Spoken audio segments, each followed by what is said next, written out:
So hello, everybody. Good evening. Welcome. It's a pleasure to have Patrick Dowd with us this evening. He's a student of Tibetan Buddhism and language. Since a long time, he's traveled in India, Tibet, China, Chengdu, worked on several books and projects. He's currently researching Tibetan oral literacy, as we'll hear about tonight. And also he's contributed to great websites such as Lotsawa House and Tib Shelf, which I recommend checking out for you. So I won't say too much. I'll just let Patrick get on with it and tell us a bit more about his interest and his talk. So thank you for joining us. Great. All right, I'll share this PowerPoint with you all. Can everyone see the PowerPoint okay? Not yet. Oh, okay. Let's see.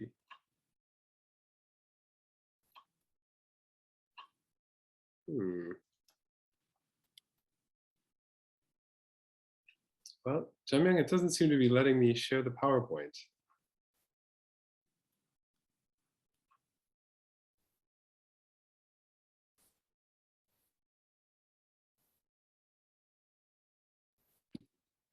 Did you click on share screen?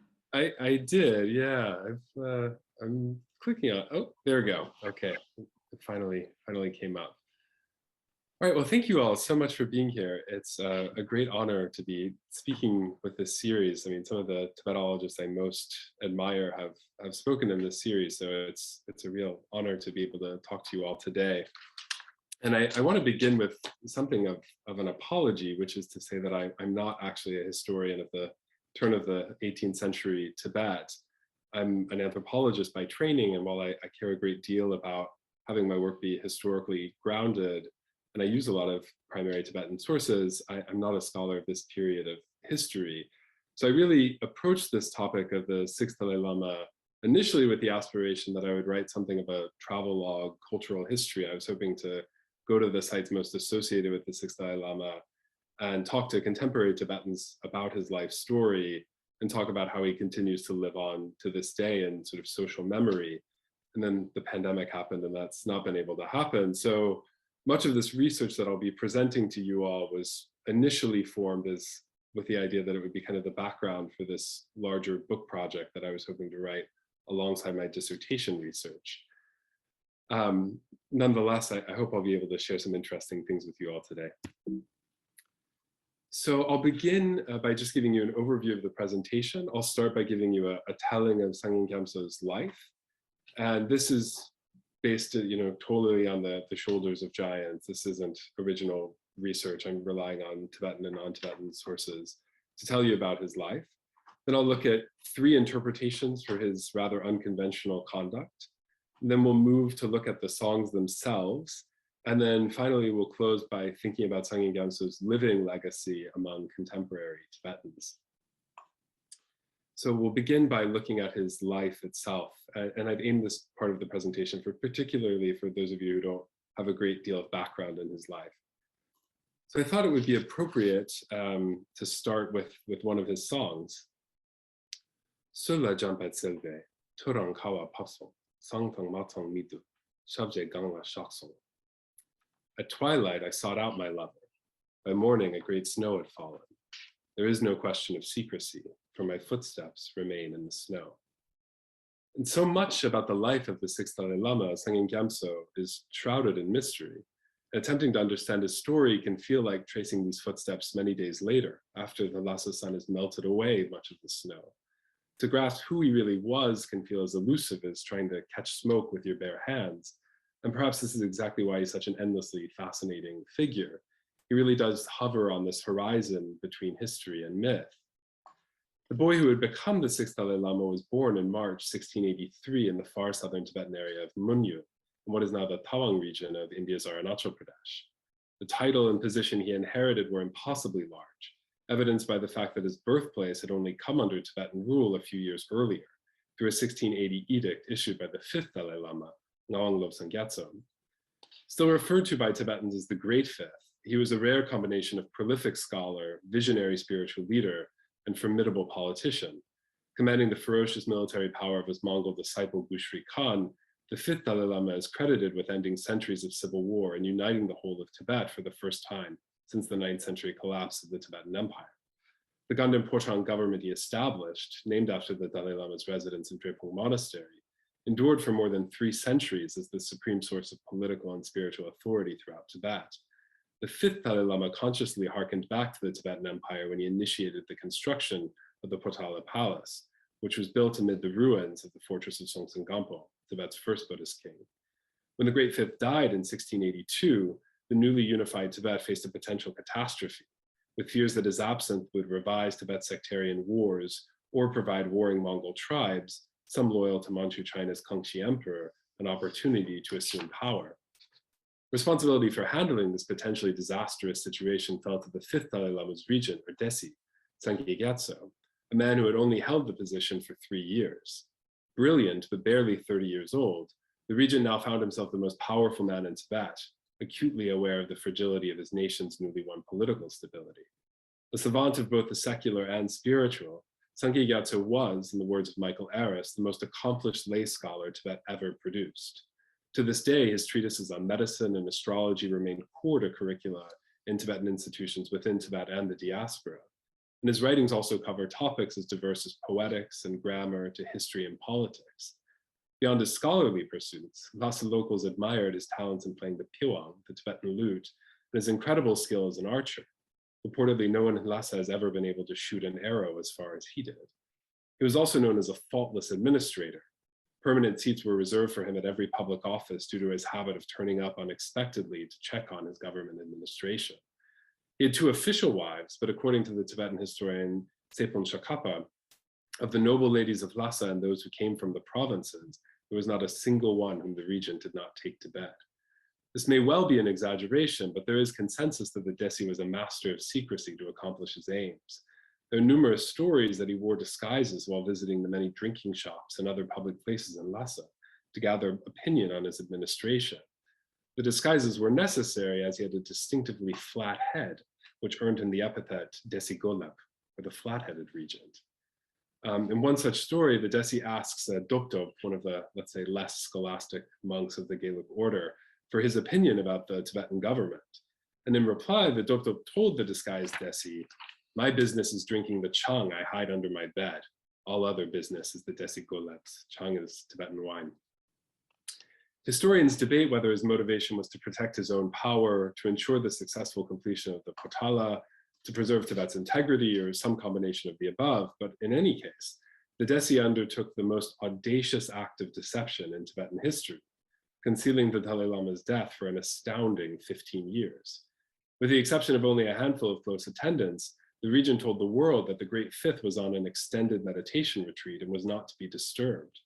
Food was brought daily to the Dalai Lama's quarters, and hand drums and bells continuously sounded to signify the master was deep in meditation. While Mongol leaders came to Lhasa demanding an audience with the Dalai Lama, a monk from Namgyal Trasang, who was approximately the same age and bore a certain resemblance to the deceased fifth, dressed in the appropriate ceremonial robes and impersonated the deceased Dalai Lama at a great distance from the audience. He wore an eye shade made from the black tail of a horse to conceal that he did not have the fifth's piercing, large round eyes. Whilst the nation believed his leader to be in retreat, the region oversaw the process for locating its reincarnate master in the utmost secrecy. Numerous prophetic signs indicated that the fifth Dalai Lama had taken rebirth in the far southern region of Munyo, though secular interpretations emphasize that looking in this borderland outpost, the region's search gained critical distance from otherwise suspicious eyes. The rebirth of the Dalai Lama in this territory, conquered only a few years earlier, would also further cement Tibetan claims of ownership over the region. Shortly after the Great Fifth's death, a family near Tsona in Munyo conceived a child. The father, Tashi Tenzin, was a Ngakpa of the Nyingma lineage and a direct descendant of Urgen Zangpo, the youngest brother of Bhutan's famous Terten Pamalingpa. His wife, Sewang Lamo, belonged to the family of the first patrons of the Gelug and Tawang. Throughout the pregnancy, the two experienced a multitude of propitious dreams, and local reports also claim that many natural omens were associated with the couple during this period, with their house almost constantly surrounded by rainbows, flowers in perpetual bloom, and rare birds and animals. Having made discreet inquiries into any children born in Munyo under auspicious circumstances, The regent sent 2 monks to investigate potential candidates, though they were to claim they were searching for the reincarnation of another master who had recently passed away. The monks met the boy when he was 2 years old, and after some initial confusion, he reportedly identified himself as the Dalai Lama and insisted on being taken to the Potala palace. The monks reported the news back to the regent in Lhasa, who was overjoyed but instructed them to keep secret about the boy's identity, maintaining the ongoing pretense that the Great Fifth was still on his extended retreat. The monks swiftly took the child and his parents to the nearby Tsona fort, where they were to remain for the next 12 years, with the boy immersed in the intense classical study required of a reincarnate Lama. The 2 monks who identified him became his primary tutors, but the regent sent down a stream of other teachers from Lhasa to oversee the boy's training, consisting in the intricacies of Buddhist philosophy, the many rituals and meditations of Tantra, as well as the more mundane topics of composition, poetics, and astrology. His curriculum included many treatises of the 5th Dalai Lama, but for more than a decade, neither he nor his parents were informed of his true identity, all tutors asserting that he was the reincarnation of another master. Though he proved precocious and adept at his studies, this period was, unfortunately, not a happy one for the boy. He was kept under virtual house arrest all these formative years of his youth, the consequence of a family dispute between his mother and her brother, the somewhat tyrannical local governor of Tsona. When the regent learned of this treatment, he immediately stripped the uncle of his governorship, but by then the child and his parents had endured the constant threat of abuse by the governor's men for a decade, during which time the boy's guardians kept him locked in the dark rooms of the fort for his safety. Surely he longed to play in the Malian hills just outside his window, and some speculate that his later lust for freedom, which so famously drove him to the many wine halls and mistresses of Lhasa, has its origins in this prolonged period of childhood captivity. Only in 1696, when the boy was 13, were he and his parents finally informed of his identity as the 6th Dalai Lama. This lengthy period of secrecy had allowed the regent to maintain power and complete construction on the Potala, whose magnificent edifice now towered on a mountaintop overlooking Lhasa. The following year, the regent made news of his outrageous deception public. Not only had the 5th Dalai Lama died 15 years earlier, his 14-year-old reincarnation was now well on the way to assuming his predecessor's mantle. This otherwise shocking revelation reportedly caused only a mild stir among Tibetans, with the elderly praising the regent for sparing them the lamentation, quote, of the setting of the sun, and allowing them only to rejoice in its rising. Local Mongol leaders and Qing China's Kangxi emperor were far less understanding, livid that the regent had retained power by lying to them for so long. Years later, the fruition of this fury would lead to the downfall of the regent and the 6th Dalai Lama. Several months after the public announcement, the 6th Dalai Lama was taken north to Nankarte, where he met the second highest leader of his order, the Panchen Lama, Lobsang Yeshe, who gave him his novice vows and the name Tsangyang Gyatso, Ocean of Divine Song, by which he is still remembered. The following month, Tsangyang Gyatso and his entourage began their journey to Lhasa in the grand nomadic style of Central Asia, traveling by horse during the day and camping at night in more than 200 black yak hair tents. Countless people came to meet the boy as he journeyed to Lhasa, including the regent Tsangyang Gyatso, who had orchestrated the boy's discovery so many years before and overseen his education from afar. The two cried unashamedly on meeting each other for the first time. All great Tibetan and Mongolian leaders and thousands of monks also came to pay their respect and receive the blessings of the young master. Hundreds more lay Tibetans gathered alongside the road to catch a glimpse of their beloved Dalai Lama, the presence of a Buddha now manifesting as the handsome, bright-eyed 15-year-old before them. It was a joyful moment for the teenager and the Tibetan people when, October 1697, he was officially enthroned as the 6th Dalai Lama in the annual Gendang Ngapchu. That night, innumerable butter lamps sent an ocean of flickering light into the sky. The 6th Dalai Lama took up residence in the Potala and resumed his intensive education. By all accounts, he wholeheartedly immersed himself in his studies for the first 2 years. He was also gracious in his role as a public figure, happily granting audiences to the hundreds of pilgrims who traveled from as far away as Kathmandu and Beijing to meet him. In his 3rd year, however, he grew growing malcontent towards his studies, and by the 4th, the regent was seriously concerned. Tsangyang Gyatso, now nearly 20, was skipping his lessons to venture into the many parks of Lhasa and the wilds of the surrounding valleys, where he was seen practicing archery with his friends. Rumors also began circulating that the young Dalai Lama snuck out at night to explore the streets of Lhasa under the cover of dark. Whatever the cause, it was clear the young Dalai Lama's passions lay outside the immense wall of the Potala. His tutors, the regent, and the abbots of the 3 great Gelug monasteries of Lhasa made constant appeals for him to accept full monastic ordination, with the hopes that this would rein in the increasingly profane youth. The regent even petitioned the Panchen Lama to travel to Lhasa to perform the vow-giving ceremony at the Potal. Instead, Tsangyang Gyatso traveled 300 kilometers west to the Panchen Lama's monastery of Tashilumpo in Shigatse, where he prostrated 3 times before the master, begged his forgiveness for being unable to fulfill his wishes, and proceeded to give back his novice vows. He warned that if the renunciation of his vows was not accepted, he would commit suicide while facing Tashilumpo. This is nothing short of disaster for the theocratic leaders of Tibet. Of the 4 schools of Tibetan Buddhism, the Dalai Lama's Gelugpa lineage placed the most emphasis on the importance of monasticism. At this time, all Gelug reincarnate lamas were monks, with the Dalai Lama being supreme among them. For the Dalai Lama to renounce all monastic vows and become a layman was as unprecedented as it was abhorrent. And given all the expectations and social pressures for him to assume the mantle of the Great Fifth, it must have taken extraordinary courage for the 19-year-old Tsangyang Gyatso to break from the tradition of all his predecessors and give back his vows before no less a presence than the Panchen Lama. When the 6th Dalai Lama returned to Lhasa, he became the first of his office to no longer wear the maroon robes of a monk. Though he continued to live at the Potala, he now let his hair grow into locks that cascaded nearly to his waist. In the fashion of Lhasa's aristocratic young men, he tied his black hair into long braids adorned with coral and turquoise, which he either wound into knots on top of his head or allowed to fall loose around his back. He wore rich brocades and blue silks, along with a number of striking rings on his long, elegant fingers. Unencumbered by any monastic obligations, he spent his days practicing archery. As dusk descended, he ventured to Lhasa's wine halls to woo their many beautiful women. He even kept a tent encampment outside the city where he brought back the ladies he met on his excursions. Popular belief maintains that after his death, every woman in Lhasa who had slept with him painted her home or tavern yellow to honor the consecration, causing yellow paint sales that year to soar.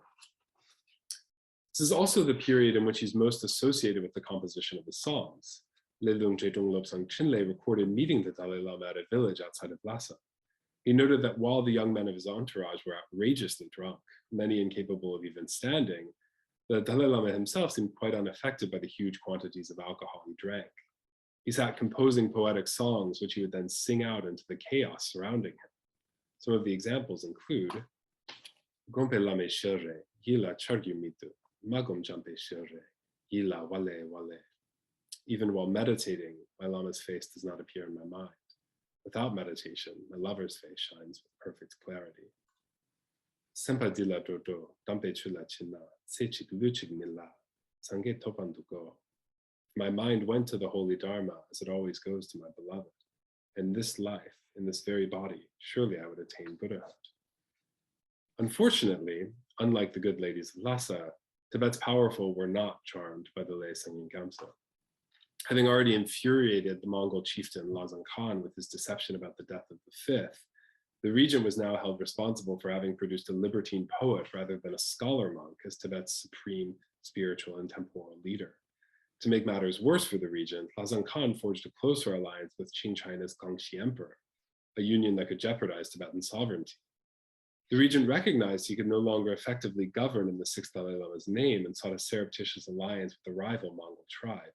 When word reached Lazan Khan, he was only too eager to follow the emperor's suggestion to march on Lhasa and pull a coup, kidnapping the depraved Dalai Lama and replacing him with a pure Gelugpa monk, albeit one who would be loyal to the emperor and the Khan.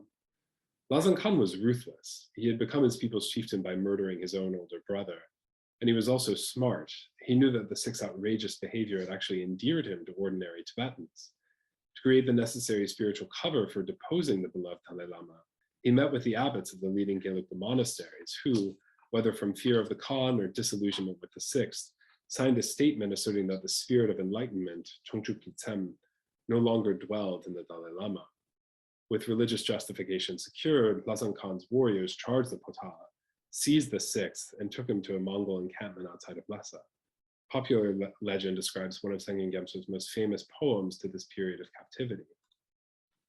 Chade Drungdung Karmo, Ngala Shoksel Yartang, Takring Gyangla Midro, Litang Korne Levio. White crane, lend me the power of your wings. I shall not fly far. Soon I'll return from Litang. And Litang is the place where the subsequent Dalai Lama, the seventh Dalai Lama, Tsangyang Gyatso, was born. To complete the coup, another battalion captured the former regent, Tsangyang Gyatso, and brought him to the Tulung Valley. Unluckily for him, these troops were led by one of Lhasa Khan's wives, the Tibetan noblewoman Siring Tashi, reportedly a former lover of the regent who felt she had been scorned by him. When respected monks arrived to her camp to plead for the regent's life, they found his decapitated body still steaming in the cold air. As news spread throughout Lhasa about the Dalai Lama's abduction, hundreds of furious lay people and monks gathered at the Mongol camp, forcing the Khan's horsemen to maintain a constant barrier from the mob. After 6 tense days, Lhasa Khan declared to the crowd that Tsangyang Gyatso was not the true Dalai Lama and would be taken as prisoner to the Kangxi Emperor in Beijing. Amazingly, monks from Drepung Monastery, armed only with sticks and rocks, ambushed the Khan's departing army and whisked the Dalai Lama away to their monastery, where they consulted with the esteemed nature oracle, who unambiguously declared Tsangyang Gyatso to be the legitimate Dalai Lama. The monks were now more resolved than ever to fight and die for their spiritual leader. The following day, a humiliated and furious Lhasa Khan surrounded the monastery and issued an ultimatum: surrender Tsangyang Gyatso or face annihilation.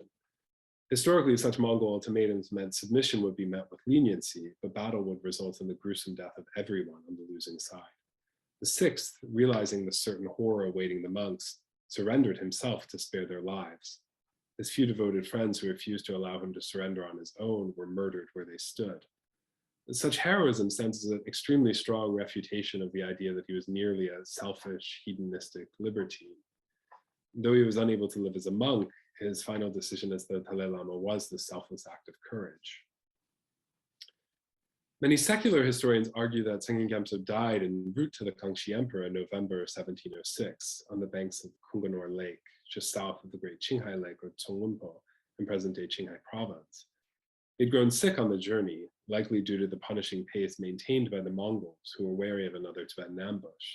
Near the time of his death, he told his attendant, Ngawang Palbar, "Don't lose the scrolls containing my unfinished writings. You must return them to me later." This has been popularly interpreted to refer to his songs. There does, however, exist another version of this story, as explained in the so-called secret biography, the Sangwe Namtar. So half a century after the Sixth Dalai Lama's purported death, a Mongolian monk from Alashan, from this region near the Tibetan-Mongolian border, his name was Ngakong Linduptarge, wrote a biography claiming that Tsangyang Gyatso had escaped his captors in 1706 and lived for another 40 years before attaining enlightenment and peacefully dying in his early 60s. So this biography paints a very different portrait of the Dalai Lama than the one that I've just described. He lives as a wandering mendicant yogi from 1707 to 1715, during which time he goes on pilgrimage to China, Tibet, Nepal, India, his homeland of Munyo. And then he eventually settles down in this region of Alashan, in present-day Inner Mongolia, where he becomes the abbot of a monastery, of Jakrung Monastery. So this biography circulated in manuscript form for around 180 years before it was first privately published in Lhasa at the beginning of the 20th century. Simon Wickham Smith published a very readable English translation of this in 2011 under the title The Hidden Life of the Sixth Dalai Lama. It's a lot of fun to read. So it's important to note that Michael Aris, who's a great historian of Tibet, wrote a book ostensibly dismantling the veracity of this story. He calls the individual who claimed to be the Sixth Dalai Lama an impersonator, an imposter, and the late Professor Elliot Sperling also affirmed this opinion, arguing it would be impossible for such a huge deception to be perpetuated for so many decades. So when I was first preparing this presentation, I didn't have a lot of material on the secret biography, and then I was speaking with one of my academic advisors, Professor Tsening Shakyam, who is a great historian of the Ganden Potang period. And he told me not to be so quick to dismiss it. And he sent me these photos. This is from his private collection. So these are collected volumes of past lives of Buddhist masters. And in this fourth volume, it contains the biographies of the Dalai Lamas. And the biography of the Sixth Dalai Lama is this secret biography. So this book was published in India under the auspices of the Tibetan exile government there. And it really is still accepted as a legitimate form of history. So, you know, I'll take the prerogative of the anthropologist and not answer for you the question of whether or not it's true or not. I'll just tell you that as a social life, it certainly does exist, and it remains a lived reality for many Tibetans to this day. And this photo is, I took it from a Tibetan language blog that was published in 2016. And the author, he goes to Alashan, and this is the monastery where the Sixth Dalai Lama reportedly was the abbot for these number of years. And this here is an image of reportedly of a self-portrait. So this Tibetan author, he goes to Jakrung Gompa and he talks to the monks. And so the monks there, they clearly accept this as a legitimate history. And I think many Tibetans do as well. So I'll just leave it at that. And then to really thoroughly compound discussions of whether he died in 1706 or 1746, I'll share with you all a quote that comes to us from Sir Charles Bell. He was the political officer for British India to Bhutan, Sikkim, and Tibet. He's often called the British India's ambassador to Tibet. And this is a quote that he got from Tsangyang Gyatso, the 13th Dalai Lama, regarding his predecessor, the 6th. So the 13th Dalai Lama came to India in 1910, fleeing from the Chinese, and that's when he first met Sir Charles Bell. And they developed quite a close relationship. And Charles Bell wrote a biography of the 13th, in which he quotes him saying this about the 6th. He did not observe even the rules of a fully ordained monk. He drank wine habitually. And he used to have his body in several places at the same time, in Lhasa, in Kongpo, and elsewhere. Even the place whence he retired to the honorable field is uncertain. One tomb is his in Alashan in Mongolia, while there is another in Drepung Monastery. Showing many bodies at the same time is disallowed in all sects of our religion because it causes confusion in the work. One of his bodies used to appear in the crowd in the reception hall of the 7th Dalai Lama. One is said to appear also at my receptions, but I am unable to say whether this is true or not. So I'll let you ponder that on your own. This is what the 13th Dalai Lama was saying well into the 20th century, that there were accounts that Tsangyang Gyatso was showing up at his reception halls. So there's that. Now we'll move on to 3 interpretations of his rather unconventional behavior. 2 of them are more well-known, one's slightly less well-known. And before I talk about this, I'll just share with you these schema. These are really common within Tibetan Buddhism, of the Tumong Tong Tumong Mayimpa, the ordinary and extraordinary, and then the Chinang Sang Sum, the outer, inner, and secret. So these are kind of indigenous Tibetan hermeneutics for understanding all sorts of Tibetan Buddhist phenomena. So, for example, with the Yogi Milarepa, from an outer perspective, people would see this emaciated yogi living in the mountains wearing white robes, but then people with more realization, people who had less karmic obscurations, would see him as actually being in Buddha fields and surrounded by dakinis, and they'd see something entirely different. So I'd just like you to keep this in mind as we're talking about different ways of understanding Tsangyang Gyatso, because these are very common Tibetan schema for understanding who he was and also how we understand the songs. So the most obvious answer from a secular perspective, the sort of Occam's razor of why he did what he did, would be he didn't want to be a monk any longer. He didn't want to be a novice, and he certainly didn't want to take full ordination as a monk. So this is definitely Michael Aris's interpretation. He writes, Tsangyang Gyatso's love for the ladies was all too human. He appears to have been a bold and honest rebel who would surely have laughed at such attempts to explain his behaviors, whether aimed at discrediting him or doing him honor. And there's certainly plenty of anthropological evidence to suggest that such an interpretation is reasonable. The anthropologist Melvin Goldstein wrote a very influential article called Tibetan Buddhism and Mass Monasticism, in which he interviews numerous monks who as children had run away from the monastery. They decided they didn't want to live as monks. And they're later, that's not taken as a sign that they shouldn't be monks or that this is the wrong vocation for them. On the contrary, the monasteries, to a person, sent senior monks out to get them and take them back to the monastery. And likewise, their families did not support this decision for them to leave the monastery. They always brought the children back. And it's important to note that, Melvin Goldstein's interlocutors all say that they're really grateful that did happen, that it would have been a total waste of their human life if they had abandoned monasticism. But it is simply to say that in a country where as many as 1 out of 5 men were monks, that had this system of mass monasticism, it's certainly the case that some of that 20% of the population didn't actually want to be monks, and this was a cultural system in place. That was common enough. What is very unusual, of course, is when the person who's meant to be the most important monk in the whole of the nation leaves the system. The other explanation that's embraced by many of Tsangyang Gyatso's admirers, both Tibetan and non-Tibetan, is that he was a tantrika and he needed to take sexual partners to engage in his sexual yogas. So this sees him within the Druptop or Mahasiddha tradition of Vajrayana Buddhism, in which taking a sexual consort is essential for certain tantric practices. This is part of the tradition that Chögyam Trungpa Rinpoche referred to as the crazy wisdom tradition. So the portrait I have here is of Domi Heruka in union with his consort, and they're riding on a tiger. So it's worth noting that these Mahasiddhas in India were quite eccentric characters, and many see Tsangyang Gyatso's unconventional behaviors within this vein. And it's also the case that the tradition of singing songs, spiritual realization, is linked to the very origins of this tradition. So people see Tsangyang Gyatso songs as being within this lineage of sung songs of spiritual realization.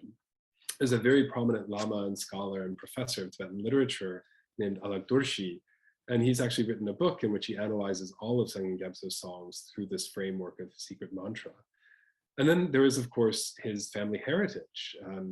He's a direct descendant of the family of Pema Lingpa, one of the most famous tertons or treasure revealers of the Nyingma lineage. As I mentioned earlier, his father, Tashi Tenzin, was himself a Ngakpa, a lay tantrika of the Nyingma tradition. So people like to emphasize this family heritage as well. There's also one poem in particular that I'll share with you that people have often used as evidence that Tsangyang Gyatso was this tantrika. It's generally number 20 in the collected poems, and you'll see immediately it looks different from the other poems I've shared with you. It's a sestet as opposed to a quatrain. I've provided you a translation by Kelsang Junjup because I don't really understand the meaning of this poem, and as a practice, I don't translate things I don't understand. But it involves this dutsi, this particular ambrosia that's given to him by a wisdom dakini in the form of a Chang mistress. And so many people have used this as evidence that Tsangyang Gyatso was, in fact, this Mahasiddha. And then another piece of evidence that people like to argue is the Lukhang, the temple of the serpent spirits, which is on an island pavilion in the lake just behind the Potala. So the construction of this began during the time of the 5th, but he said that his successor would complete it. And so its architecture is still very closely associated with Tsangyang Gyatso. And the Lukhang in particular has many esoteric murals on the inside. It's particularly from the 5th Dalai Lama's understanding of Longchenpa's commentary on the Dzogchen Tantra, the Rikpa Rangshar. And so you can see these murals. So people, this is obviously a quite esoteric place, and people associate these yogic practices as maybe being further evidence that this is who Tsangyang Gyatso was, based on the Lukhang. And the last explanation is the one provided by the present Dalai Lama, which is that the 6th Dalai Lama was trying to fulfill the 5th's master plan, whereby the Dalai Lama lineage would become hereditary, that it would pass from father to son. So the present Dalai Lama, His Holiness Tenzin Gyatso, came to this conclusion based on his extensive readings of the autobiographical literature of the 5th, in which he expresses a great deal of admiration for the Sakya system, in which the main Lama lineage was passed through hereditary descent. And so, the 5th had pointed out the fact that there's this inherent instability in the Tulku system for monks, because after the Lama dies, you have to identify his reincarnation. There's a question of whether or not you find the right child. And then there's this decades-long period of training before that child is able to assume the title and position of the Lama. And in the case of the 5th Dalai Lama, this presented a new problem, because this was the first time that this position held a real temporal and secular governmental role as well as a spiritual role. So His Holiness, he posits that the 6th was basically trying to enact this intention of the 5th, but the causes and conditions didn't come together for it to materialize. So I'll share with you a quote from His Holiness the present Dalai Lama. If the 6th had disrobed and still remained the Dalai Lama, and the popular support for the Dalai Lama had remained, then he would have had a son who would have become king. That would have been better. the Dalai Lama's position would have been very strong from father to son. You shouldn't think that the sixth Dalai Lama disrobed because he wanted to practice the great perfection. He disrobed because of the obvious reason that he was fond of girls. So I really appreciate this quote because it strikes me as being very characteristic of His Holiness, and that he's finding an Ume Lam, a middle way between two sort of more extreme competing positions. So now we'll turn our attention to the songs themselves. And I think it's important that we emphasize them as songs. So I want to begin by looking at these lines from W.H. Auden from a poem that he wrote in memoriam of the death of W.B. Yeats. The words of a dead man are modified in the guts of the living. And I really can't think of any better way to describe how Tsangyang Gyatso's poetic legacy lives on to this day. It really does live in the guts of living Tibetans. So as many of you know, there's not a lot of evidence to directly link these verses to Tsangyang Gyatso. The earliest woodblock print of the poems was produced sometime in the latter part of the 18th century, many decades after his death, be that in 1706 or 1746. So scholars argue that the poems attributed to Tsangyang Gyatso were more likely composed by anonymous authors trying to express the emotions they imagined that the late Dalai Lama felt. But one way or another, it's absolutely the case that this poetic corpus is really inextricably linked to the sixth Dalai Lama. And the corpus is generally called Tsanggor, referring to the songs of Tsangyang Gyatso. And again, I think it's important for us to emphasize that these really are song lyrics. And for the vast majority of their lives, they've been performed as folk songs rather than poems as we in the West are accustomed to thinking about them as something that we silently read to ourselves and, alone in a quiet place. So most English language descriptions emphasize the sixth Dalai Lama as a poet, and that's certainly true to the tradition that surrounds him, but it would be more a poet in the vein of the bards or the troubadours, of someone who writes verse to music and then performs it for others. And this is the tradition that's continued to the present. So I have here a photo of a 2013 book written by a really wonderful Tibetan scholar who goes by the pen name Dowd. And he recalls how, as a child in Tibet, he knew by heart many, many Tibetan folk songs, including songs of Tsangyang Gyatso, but at the time he had no idea who the authorship was.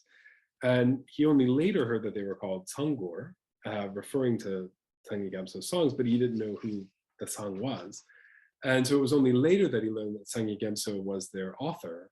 And then it was still only later that he realized that Tsangyang Gyatso was none other than the sixth Dalai Lama.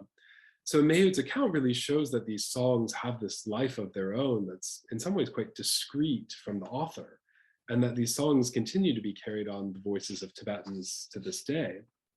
And for contemporary Tibetan singers, performing Tsanggor is really very pervasive. We'll look at some of these songs a little later in the presentation. So they're generally classified as gorlu or tsunggor. Again, both of these terms having a very clear connotation of a song. And Pierre Sorensen wrote this incredibly brilliant PhD dissertation examining poetic corpus, specifically through this framework of folk songs and looking at the songs as shetsik, as lyrics. And so if you want to have a deeper dive to the poems in English, I can recommend no better source. It's a very brilliant dissertation. But because the songs have lived on the voices of Tibetans for so long, because it's so much of an oral tradition, what qualifies as Tsanggor can vary really dramatically. So it's generally agreed that 66 poems are classified as Tsanggor, but that number can be a lot greater. So for example, the edition of the songs I used for this presentation, it was published in Lhasa in 2018, and they actually include 133 poems in the Tsanggor. So it's a much more porous corpus than we're accustomed to thinking about, particularly in the Tibetan tradition. What qualifies as Tsanggor can be much more expansive than we're used to thinking about.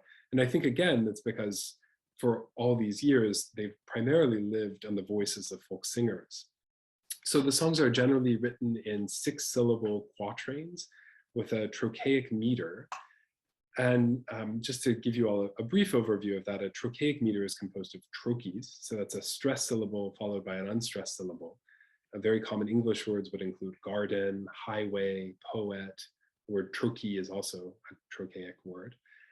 And it's a very rare meter in English. So it's very rarely used in English. Something like 3/4 of English verse is written in iambic pentameter. So the exact opposite meter, unstressed syllable followed by a stressed syllable, to be or not to be. That's an iambic verse.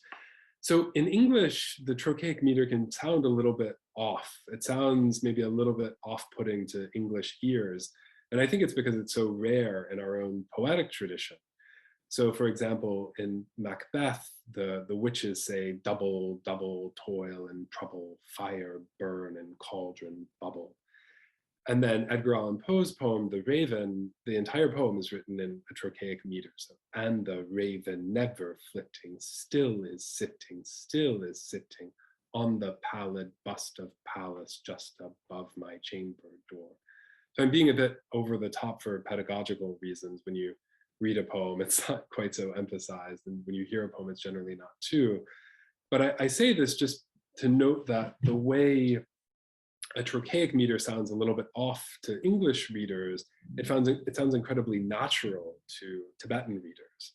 I attended a lecture by Charles Ramble some time ago online, and he made the observation that colloquial Tibetan is really by nature a very trochaic language. And I hadn't thought of that before, but it immediately made a lot of sense. If you think of very common Tibetan words, labma, lopma, chokse, kangpa, lakpa, semchen, all these very, very common Tibetan words, it's always stressed followed by unstressed. And so the meter that Tsangyang Gyatso wrote that these Sanggor are in feels very natural to Tibetan ears. So we'll talk about the meaning of this poem a little bit later, but just for the metrical purposes, this is kind of how it would be emphasized. Shorcho grivo tsene, kartel dawa shorcho, mage ame shelre, ila korkor checho. And then in terms of the structure of the poems, particularly the quatrains, which compose the lion's share of the corpus, it usually follows this format of a pe and a pechen, petang pechen. So the pe is the example, and then the pechen is what is being exemplified. So generally the pe is some sort of metaphor or simile. There's a figurative image, figurative language used, and then the pechen explicates what that means. So for example, meto namda yelso. Yujing sempa magyu, jampe ledro tsepar, ngani gyugyu mitu. Spring flowers fade with fall, but the turquoise bee does not mourn. My karma with my lover is spent, though there is no reason to lament. So the pe in this example would be the turquoise bee and the spring flowers. This is a very common image for lovers in Tibetan poetry and Indic poetry and all sorts of other poetry, I'm sure.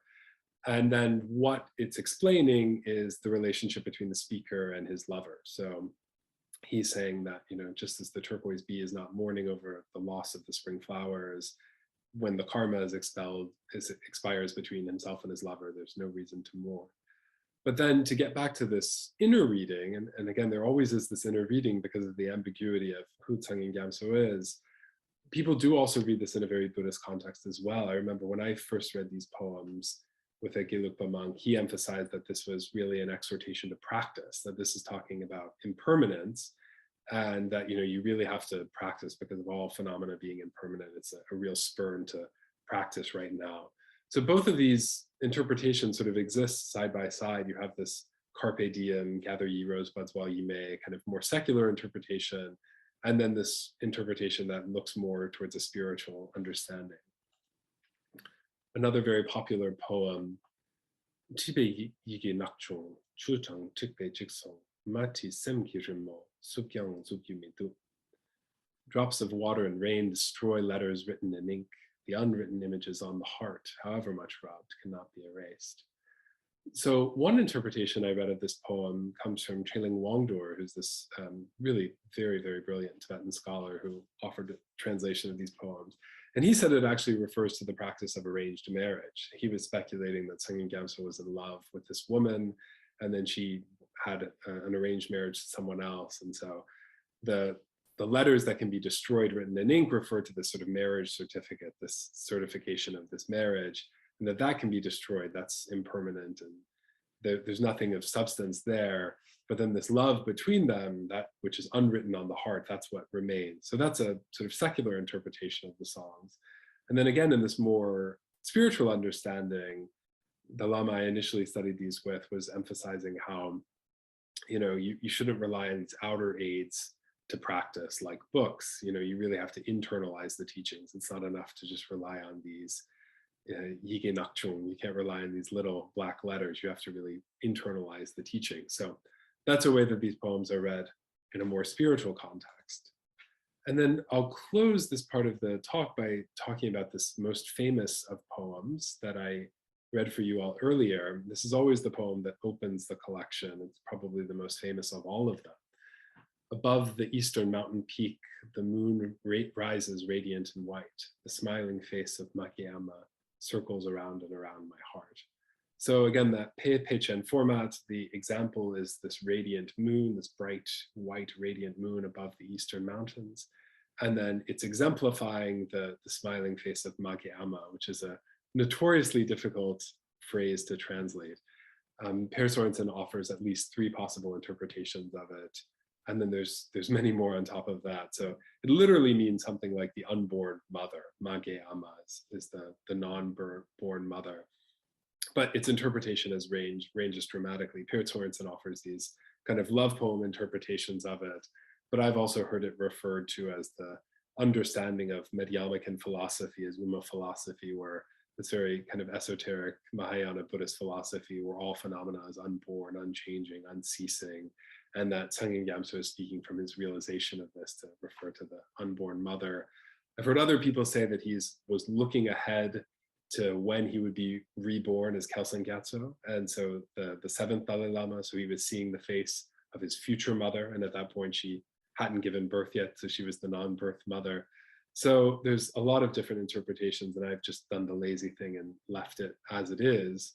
And it's also because this phrase, Makiyama, is really pervasive, and it's part of how Tsangyang Gyatso continues to live in the contemporary world, which takes us now to the final portion of the talk, where I'll discuss Tsangyang Gyatso's living legacy amongst contemporary Tibetans.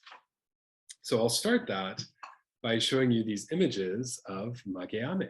So you see the restaurant on the left is one of the most popular restaurants in Lhasa. It's right by the Barkor.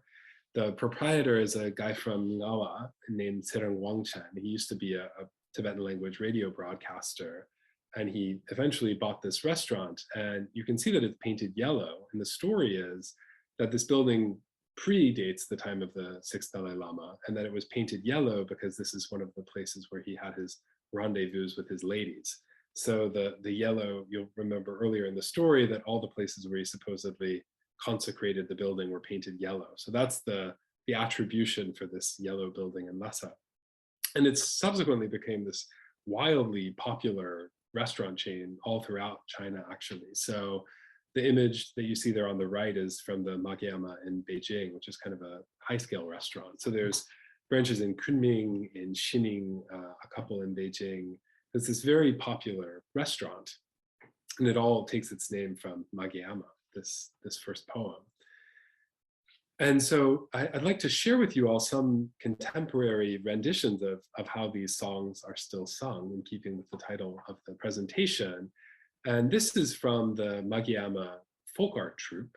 And they initially began performing as performers at the Makiyama restaurant, and for tourists, really, for Tibetan, foreign, and then I think in particular Chinese tourists.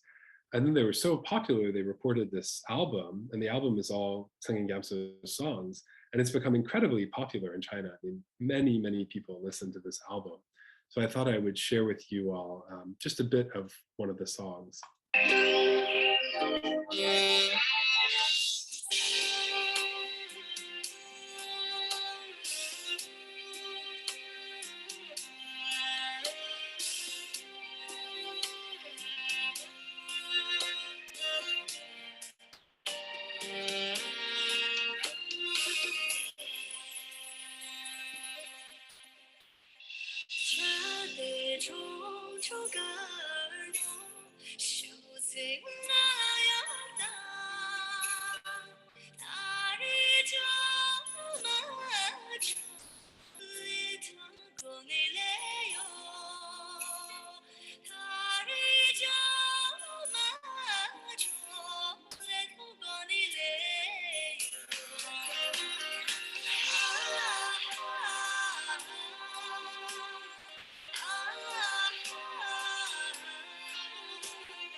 So that gives you a little bit of the sense of how these songs continue to be sung today. I don't know how many of you were able to pick up on it, but this was the poem about reappearing as the white crane lending him his wings. And now I'd like to look at a video by a contemporary Tibetan singer named Gyatso. She's a really, really popular Tibetan singer from Golok.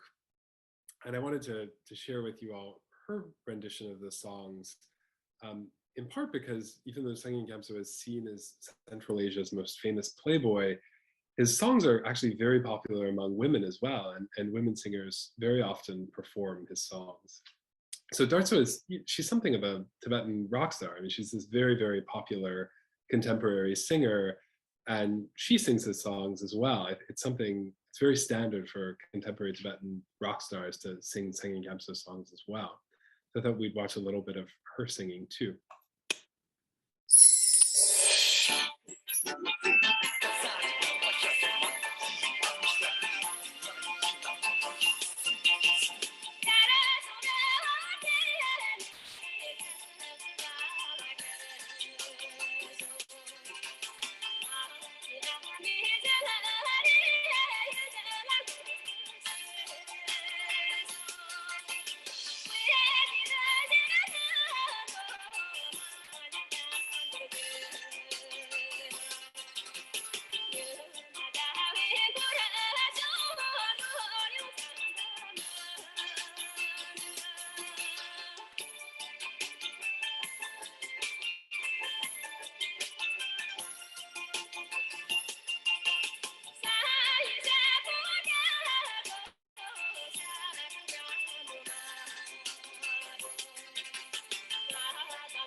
So that's maybe enough for you all to get a sense of it. You can see there, that's how she appears on YouTube if you all want to listen to the song on your own later on.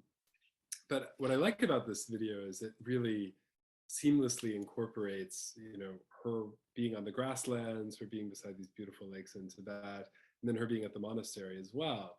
And it seems like it's all kind of this seamlessly incorporated practice of Tibetan culture, and any sort of agonizing dichotomy between the playboy Tsangyang Gyatso and his role as the Dalai Lama doesn't seem to be reflected in the video at all.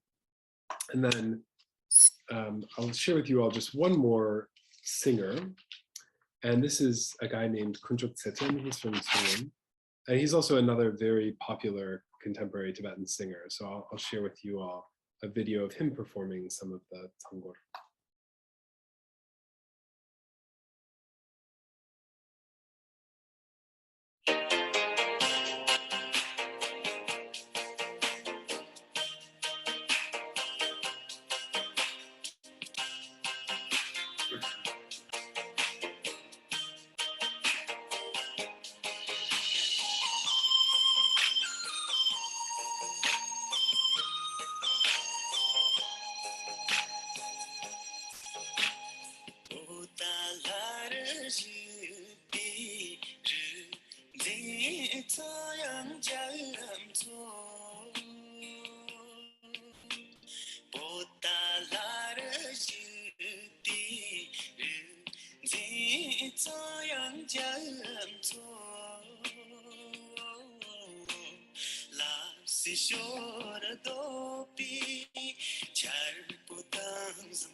That's maybe enough for now. Again, the title there is there if you'd like to watch this on YouTube.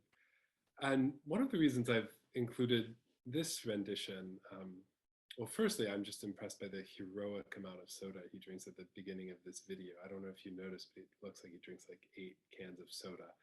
And for those of you who are not very accustomed to Tibetan or Chinese music videos, when she gives him back his phone and they have the QR exchange, they're becoming WeChat friends. So they first become WeChat friends in the cafe, and then they're magically transported to the grasslands.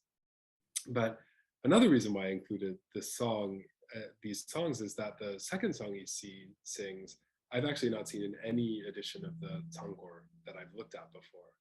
And the video says very clearly at the beginning that all the words are by Tsangyang Gyatso.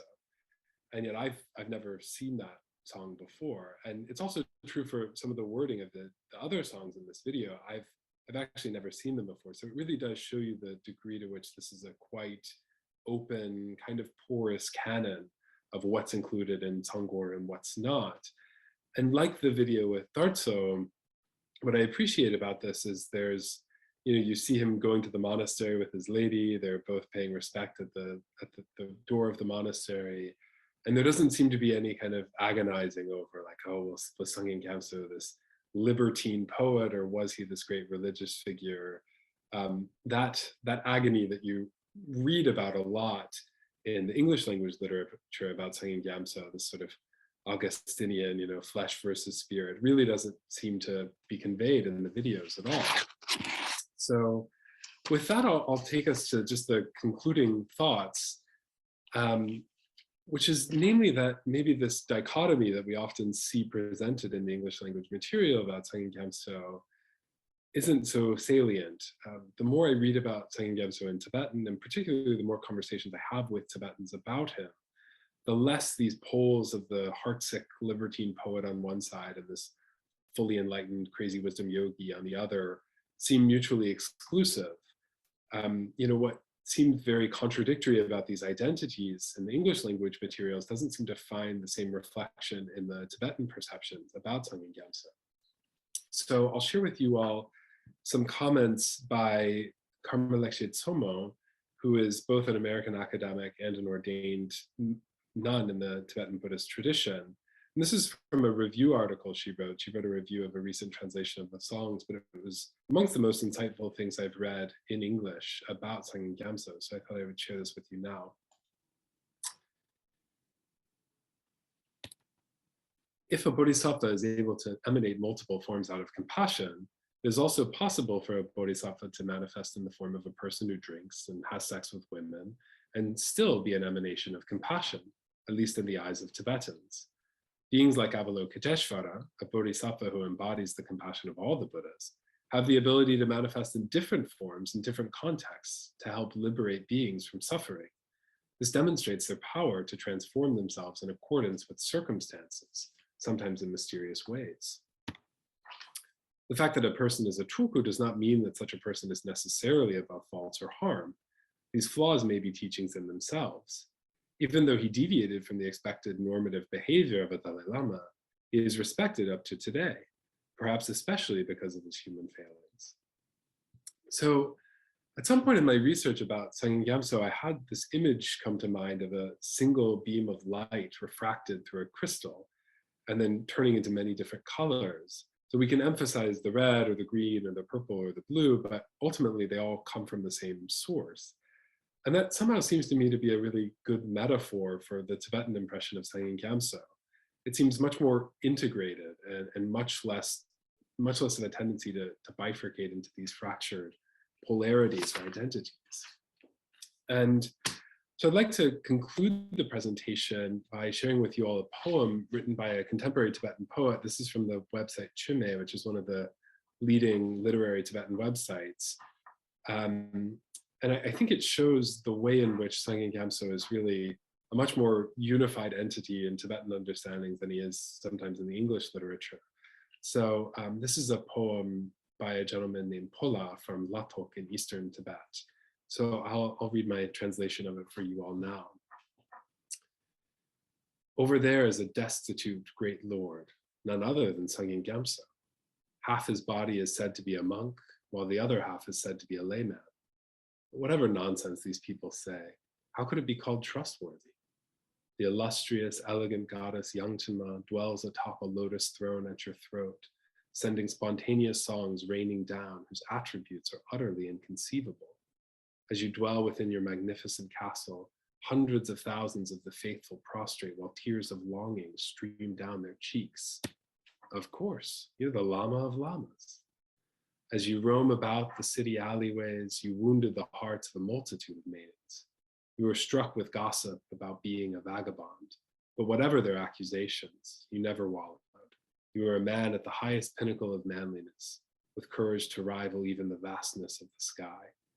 You lived according to your own desires and departed to another world, another destiny. Thank you. Thank you so much, Patrick. That was great, very comprehensive, and really, really, really nice. And now we can open up the floor to discussions. Let me just find the unmuting. I see that we do have Professor Sorensen, who you mentioned here. Oh, goodness. The audience, yeah.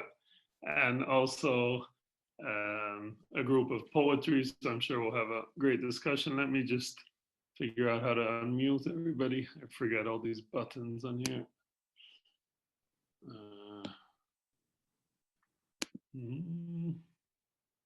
Are you good with this, Patrick? I'm sorry? To unmute everybody, there's a button somewhere. So let me see, allow people to unmute themselves. Okay, cool. So now you're all free to unmute yourselves if you have any questions or if you want to write them in the chat. You're all welcome.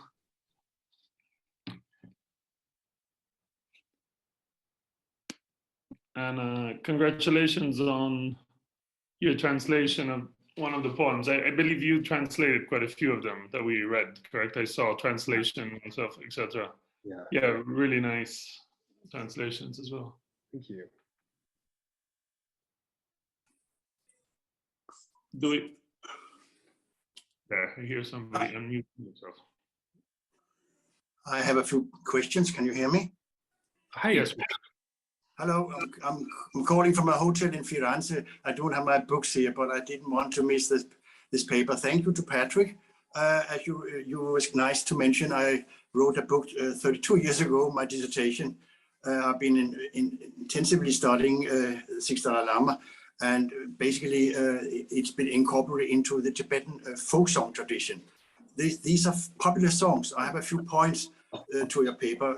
Let me take the last aspect you took up, especially how it's spreading around by young people in Tibet, and they are now using the songs in the videos we see. Actually, it was always so very well spread in the 1990 and 85 when I worked on it, and I was in Lhasa in 85. It was taking up a lot of time. We even found more yellow houses than just the Maki Amma Sakang, which I've been visiting several times, and also talked to the owner, by the way. But if you look at the songs they are using, the young poets or the young singers in Tibetan, their ascension, very much is songs they are creating themselves.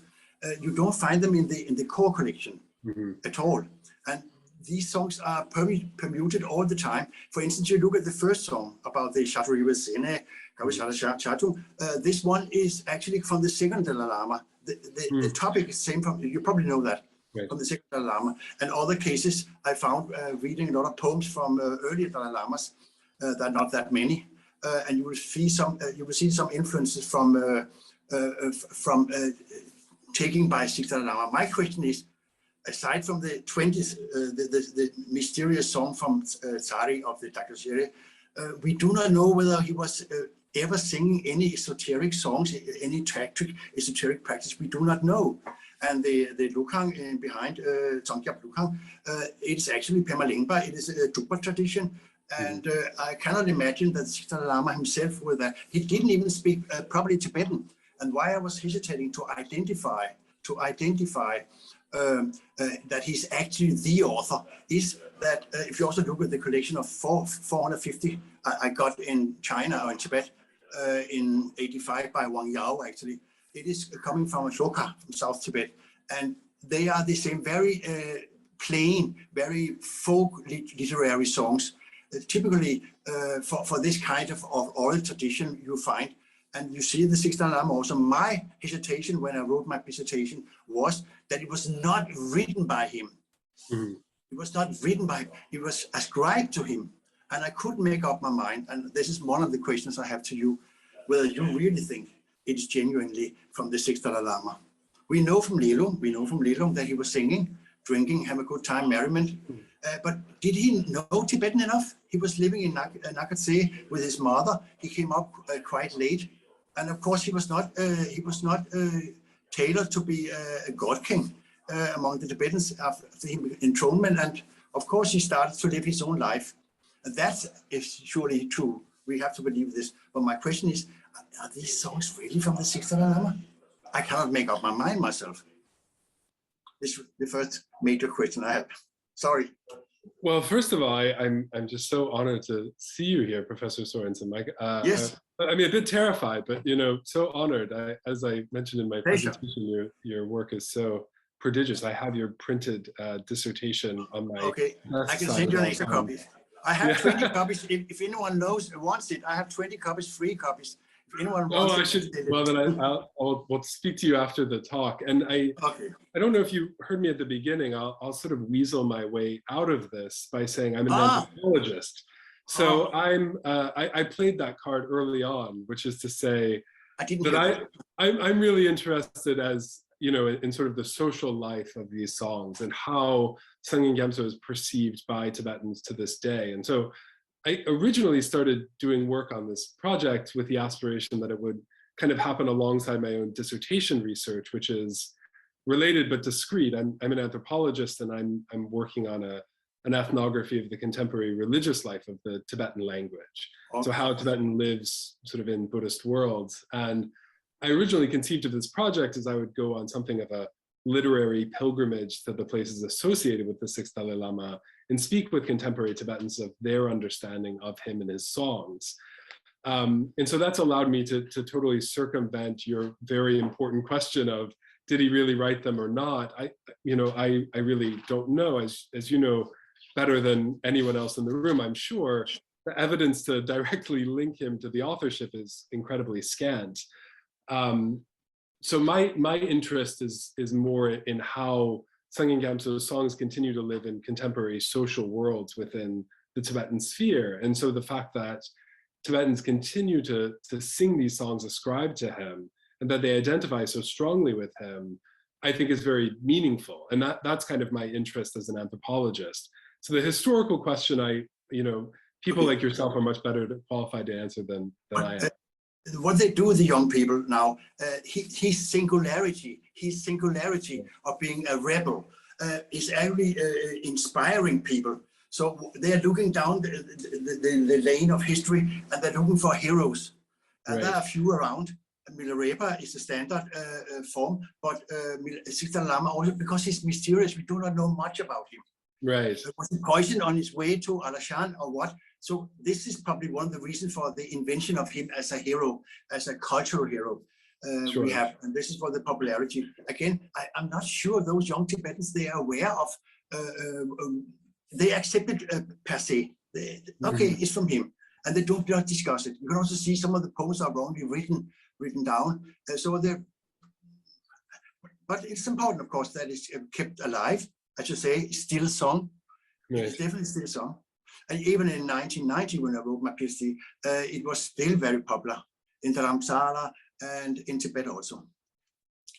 Anyway, I could pose a lot of questions, but fabulous paper, and I'm eager to hear the other questions.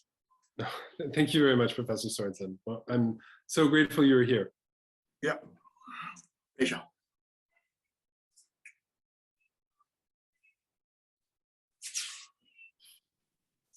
silence. I could ask you a quick question.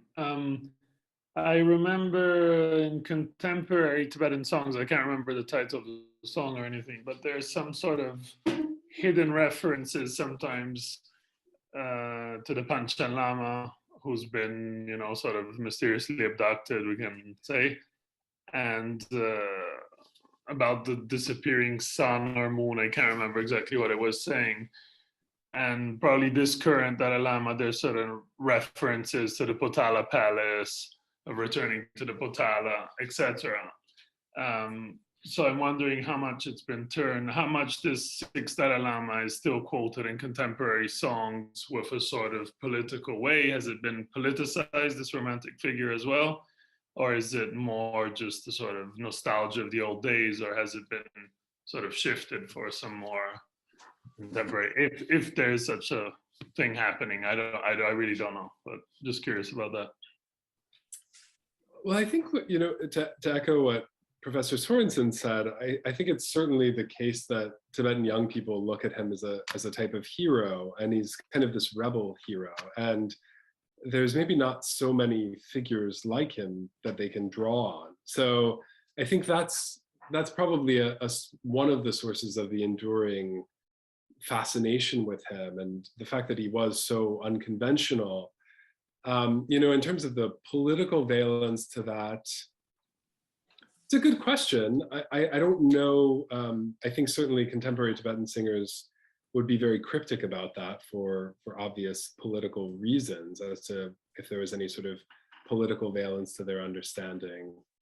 But I think he mostly stands as this very beloved figure who, you know, I mean, like the poem I translated at the end, you know, he went his own way and followed his own destiny. And I think there's admiration for that he really broke with the expectations and the conventions and what was expected of him, and that he forged this own path on his own. And so, you know, even beyond the way in which his songs continue to be sung by contemporary Tibetans, he's still the source of just constant poetic inspiration for contemporary Tibetan poets. I mean, that poem that I read for you at the end was translated and was published on Chume in October of 2020.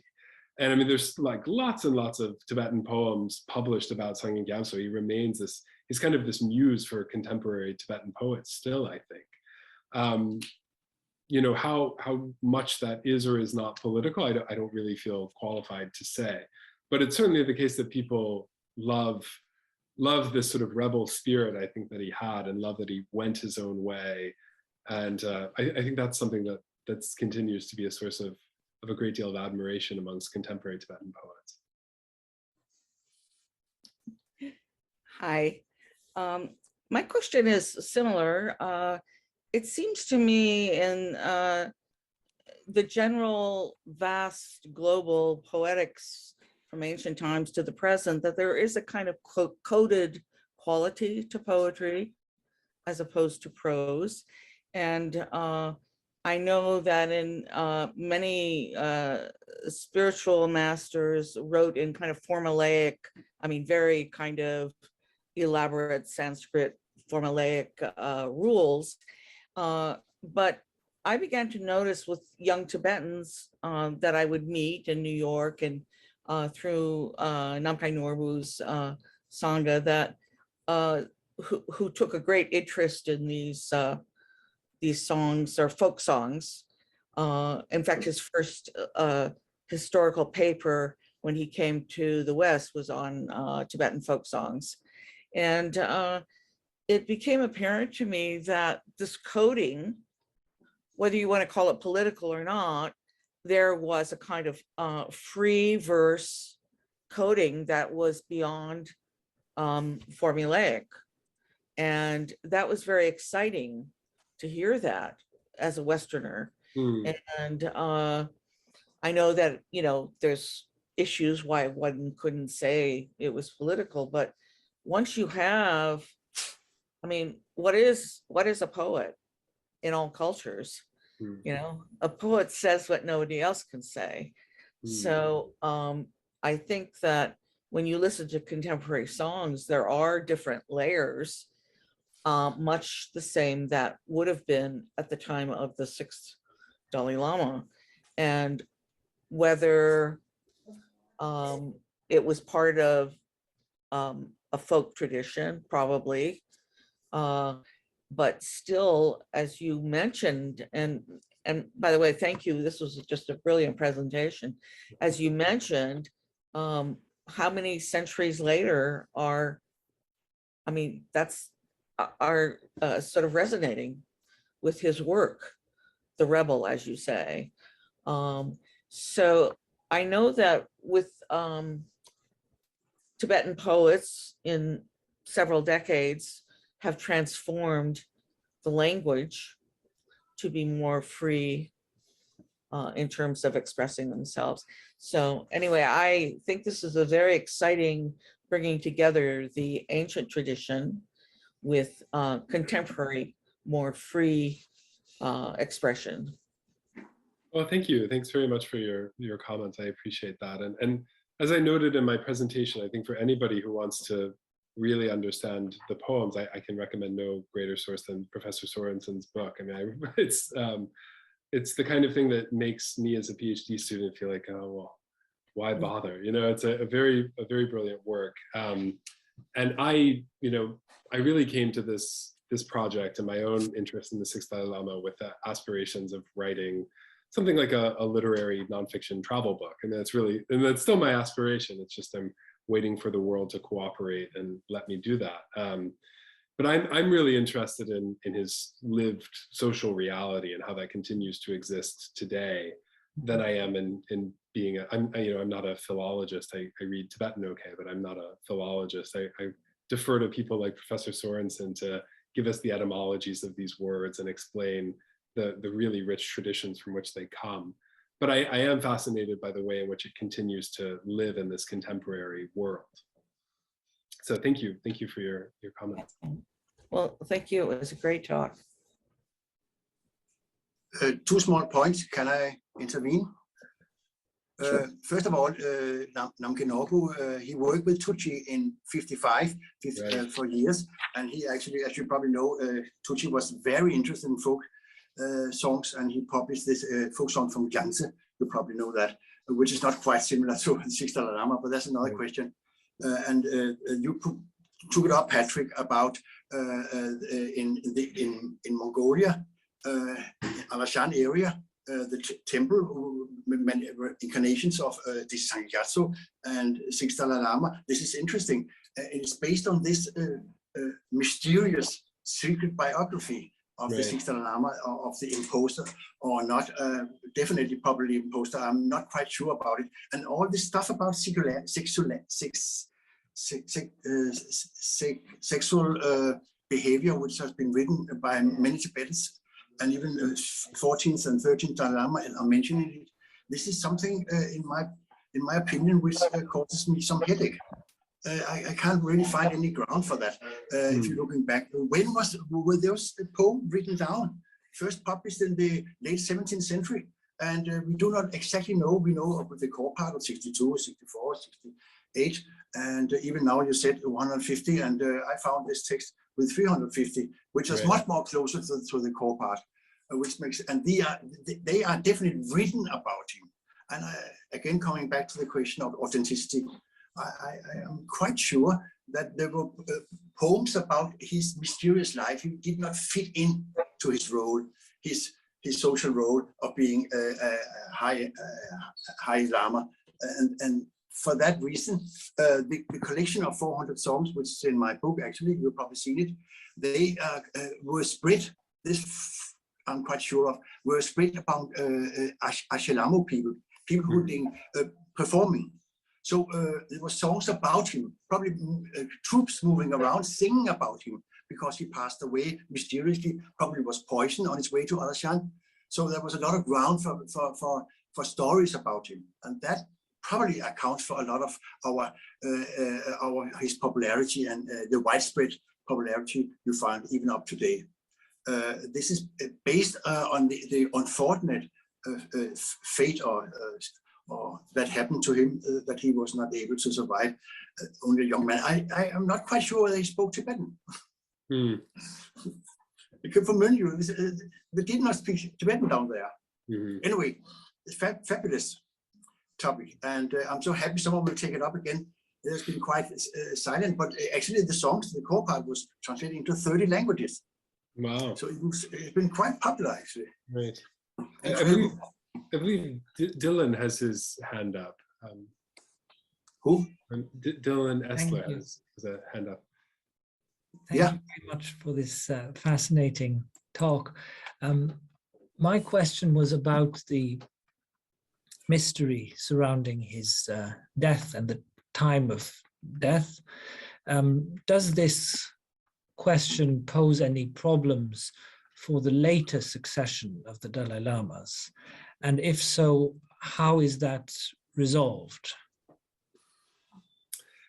Yeah, that's a very important question. The very brief summation is that Lhasang Khan, who deposed Tsangyang Gyatso, installed his own sixth Dalai Lama, and then this Dalai Lama did not receive widespread recognition by the Tibetan people, and then later on Kelsang Gyatso became enthroned as the seventh Dalai Lama. So there was this period in which there was a sixth Dalai Lama who the Tibetan people didn't seem to accept so much. And then there was the later birth of the seventh Dalai Lama, Kelsang Gyatso, who later became the Dalai Lama. And then this became very complicated because the Qing emperor had a hand in bringing Kelsang Gyatso to Lhasa. And so this substantiates certain Chinese claims over the Dalai Lama succession. But it's a kind of a complicated history. And again, I'm an anthropologist, so I come at this as someone very interested in the current social realities of things more than a historian of the 18th century Tibet, which I find to be a very kind of baffling country that I'm not so comfortable walking in.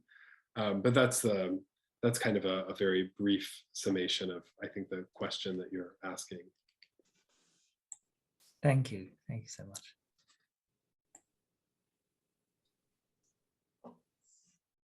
Okay, can I have a note again? In Litang, where the seventh Dalai Lama was born, interesting, they have a museum and an entire section dedicated to Tsangyang Gyatso. You probably know that. Right, yeah. Yeah, and so that poem, the poem about the white crane is very significant for that reason. It's, yeah, and there is this close link between the sixth Dalai Lama and the seventh Dalai Lama on that account, yeah. And I think that the other, a whole other presentation could be made about Chinese impressions of the sixth Dalai Lama. I mean, initially I had some slides about this, but at some point you have to stop, and so I tried to limit to just Tibetan impressions. But the Chinese impressions of Tsangyang Gyatso are also just like, I mean, it's incredible, his popularity. And Professor Sorensen points out in his dissertation, I think the important fact that it does undermine a certain narrative of the divine God King if one of them ends up being this kind of libertine poet figure. But I was talking to my partner about this, who's much more knowledgeable about Chinese literature than I am, and she made the observation that some of the topics that are discussed in Tsangyang Gyatso's poems are also very common in Chinese literature. So it's much more common to have these topics of somebody deciding to abandon their position of authority in order to pursue love, or abandon their monastic vocation to pursue love, than it is in the Tibetan tradition. In the Tibetan tradition, you have Tsangyang Gyatso, he's kind of the guy who talks about this, and you don't have so many others, whereas in the Chinese tradition, it's much more pervasive. So that could also be another reason why he's so beloved among Han Chinese as well. But it's a fascinating thing, like that album that I played you all the song from at the beginning. It's wildly popular in China. I mean, there's lots of Chinese people who know the lyrics to these songs, which is kind of beautiful, to think of Chinese people singing Tibetan songs in Tibetan, not really knowing what they mean necessarily, but singing these songs. And he really does have this life in China as well as in Tibet. I just unfortunately couldn't mention it too much in this presentation.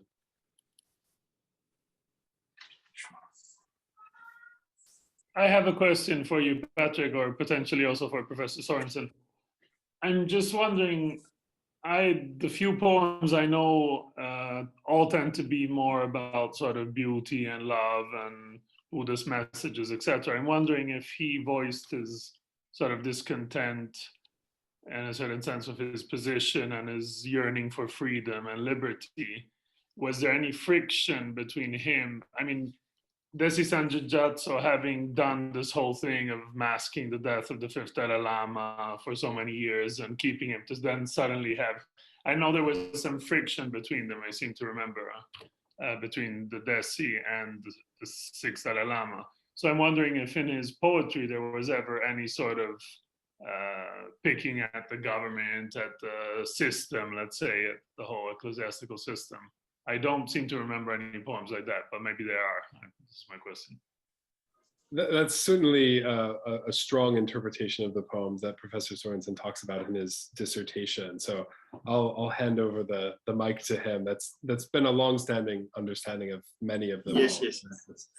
Actually, it was the talk of the town. He was very dissatisfied that he gave back his vows to the Panchen Lama and did not want to continue, and eventually it led to his poisoning and being brought to China. He never arrived in Beijing by Kangxi. He was poisoned on his way. But actually this Tsangyang Gyatso wrote a text defending why he kept secret for so many years the passing of the fifth Dalai Lama, and explained it away. I've written the book, the text, the Tsangyang Gyatso wrote in defense of himself why he kept it secret and why he was so problematic with the sixth.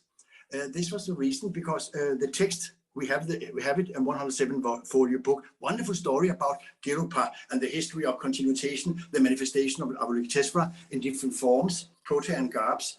And it's a wonderful piece of literature. Actually, it was translated into Mongolian and Manchu. And it was taken very seriously by Kangxi, very much considering what we to do with this Tsangyang after he kept this story secret. And actually, this Tsangyang Gyatso kept him, of course, in house arrest for many years before he suddenly in 1696 was enthroned in Potala, when Potala was just been finished 2 or 3 years before. He had to act fast in order to say, hey, we have the fifth Dalai Lama here, he's here in the body of the sixth. So no problem, you can trust me. I'm doing my job here, so don't be angry with me. This was the message that was in this huge study from the fifth to the sixth, it's called. Wonderful story. Yeah, there was a lot of friction, a lot of frustration. But as you mentioned, Patrick, he has this Tsangyang had his eyes all over town. He knew what was happening. So if the sixth Dalai Lama was moving around in the darkness in the evening, he was observed by his informants what he was doing. There was a lot of friction. You also see in the songs, whether it's written by the sixth Dalai Lama or not, is another question. It's always about this being this and being that, keeping it in the shadow of what's actually being said here, how to read them. As you see in my dissertation, and there was some Chinese trying to read a lot of interpretation into it, and they still do today. Also part of the popularity of the songs among the Chinese. And another reason for the popularity, of course, is at least in the 80s and the 90s was that he was the earthy Dalai Lama. He was down to earth. He was not in space. He was really something we could meet, and he was topic. Oh, Dalai Lama is not holy. He can also be very unholy. Look at his poems. So he was very popular among the Chinese, among the scholars dealing with the songs, not only about the forms and nature of the songs, but also about his life. And that explains a lot about the Chinese earlier interest in him. And later on, he became just popular because he was this fascinating rebel who went against the tide and did something which we would not expect for a person in this position. So there's a lot of possibilities to read a lot of things into it. So.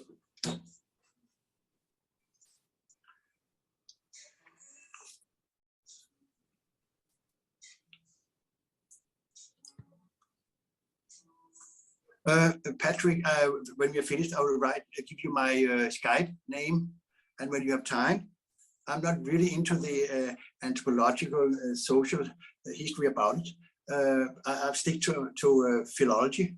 I stick to the songs, but I'm fascinated by it and to see how it expands from a small kernel of songs written about some person who is not fitting into his social life, and what it made out of him. And that's of course very interesting. Even creating some incarnations based on something which is probably not historical true. That's something. Right. In the East. I would love to speak with you about that. That'd be wonderful. That's really something. And I met actually one of the in charge of this monastery in Prague 3 years ago. We had an Amdo meeting, and they're totally convinced. Right. That, oh yes, Sixth Dalai Lama, he lived until 1757, no doubt. Interesting.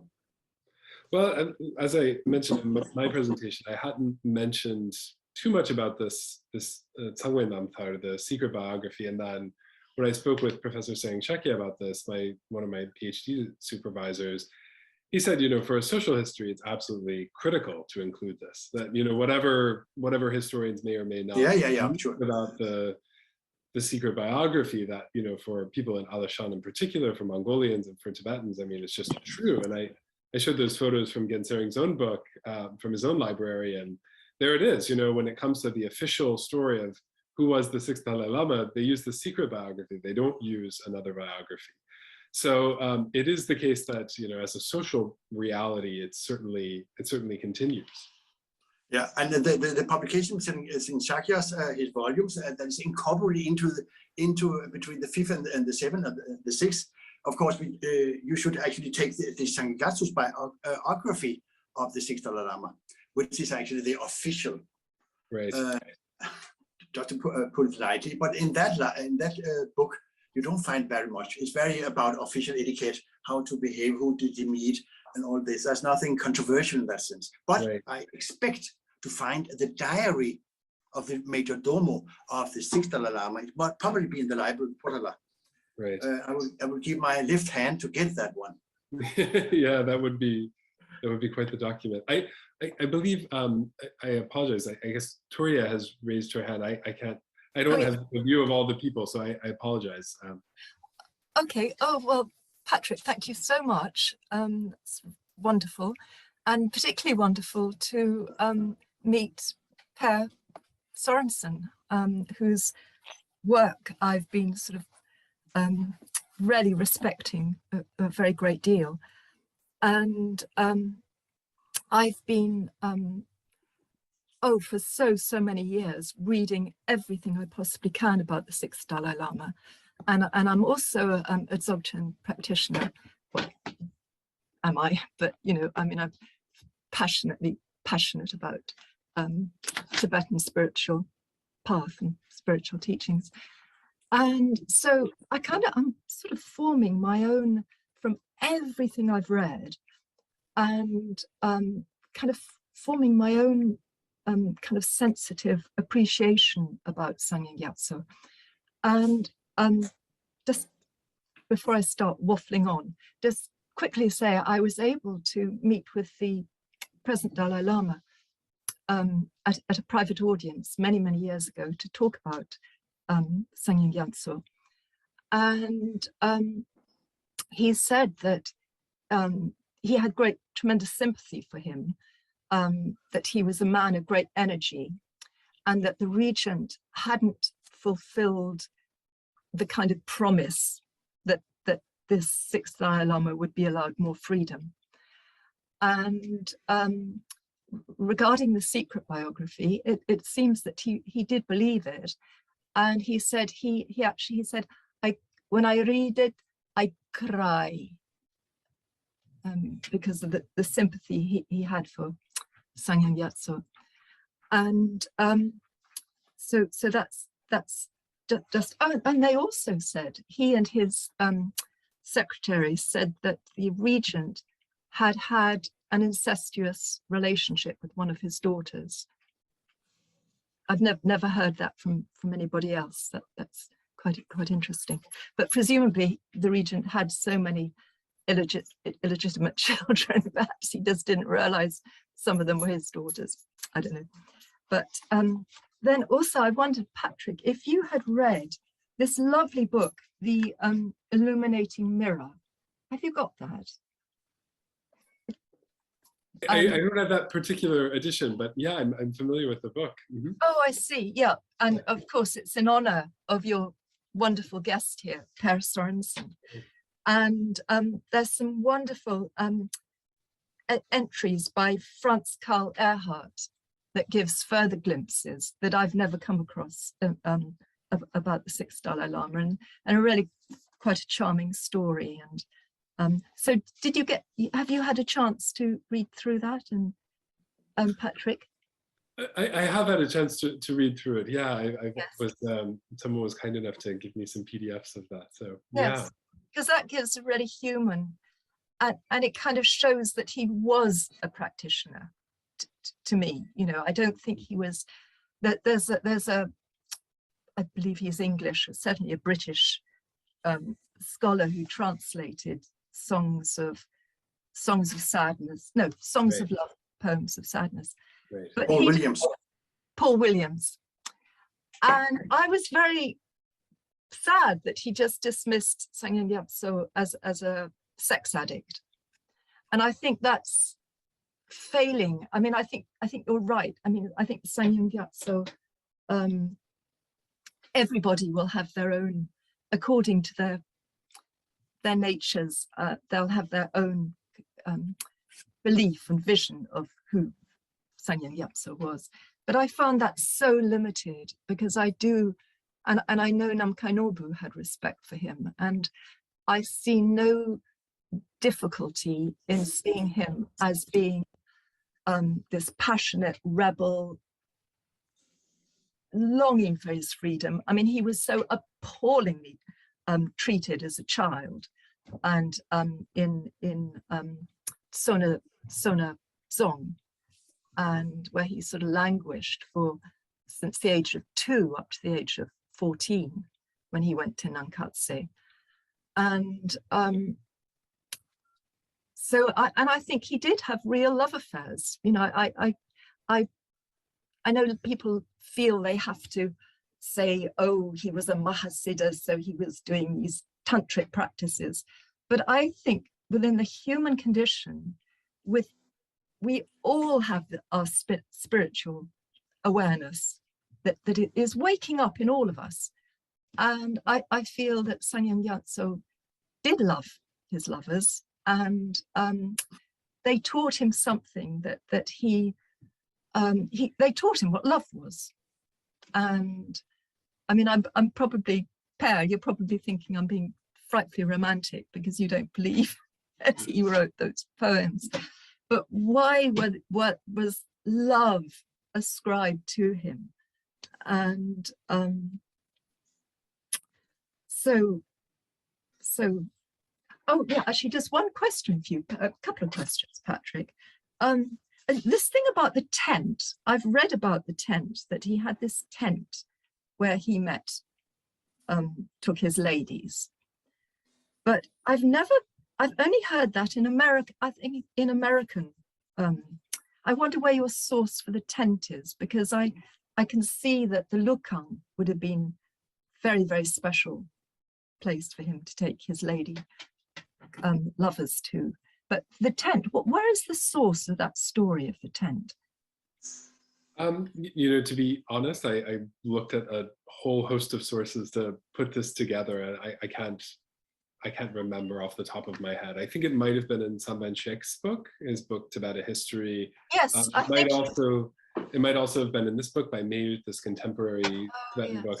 I don't recall off the top of my head where it was from. And I will just say, I think you did a very beautiful job of showing how Tsangyang Gyatso continues to very emotionally resonate with many people to this day. I think you expressed that so beautifully, that there's clearly this very strong emotional resonance that people all over the world feel with this figure, and that's why we're continue to be drawn to him. And the review that I read at the end that I quoted from Carmen Lecce Tsoma was actually a review of this translation that you weren't so fond of.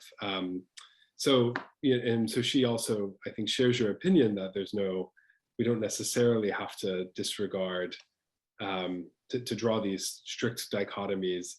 But I think, again, there's maybe an issue at hand is, where we're talking about history and myth, and it's not so clear with a figure like Tsangyang Gyatso. It's really, he's kind of somewhere between these two, he's somewhere on that horizon. And so, as Professor Sorensen is right to point out, even ascribing these poems to him is a very dubious and questionable thing. The first woodblock print we have of these poems is in the late 18th century. So we just don't know, but it doesn't change the fact that people like yourself and people like myself and people all over the world have this really strong emotional resonance with his story as it is.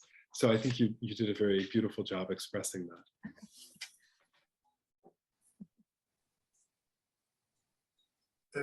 Can I add something? I am not denying any possibility, especially also what was found by Franz Karl about the area around Lelung and after his passing, that he might have done it. I'm referring to what we have, the core part of what he has written, or especially the songs, of course, which is the basis for much of our interpretation and expectation and theories about him. He did write some technical things. Whether it was ghost-written by someone or by him, we do not know for sure. He didn't live that long. He was only 25 years old, born in 1683 and passed away in 1706. No age. And he was actually schooled and groomed very late in his life. He was kept in house arrest, probably not learning Tibetan properly. I don't know. We do not know. A diary would help us a lot if we could find it in Portala somewhere. It must be around.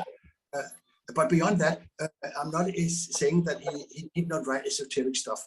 But I need some basic proof of it.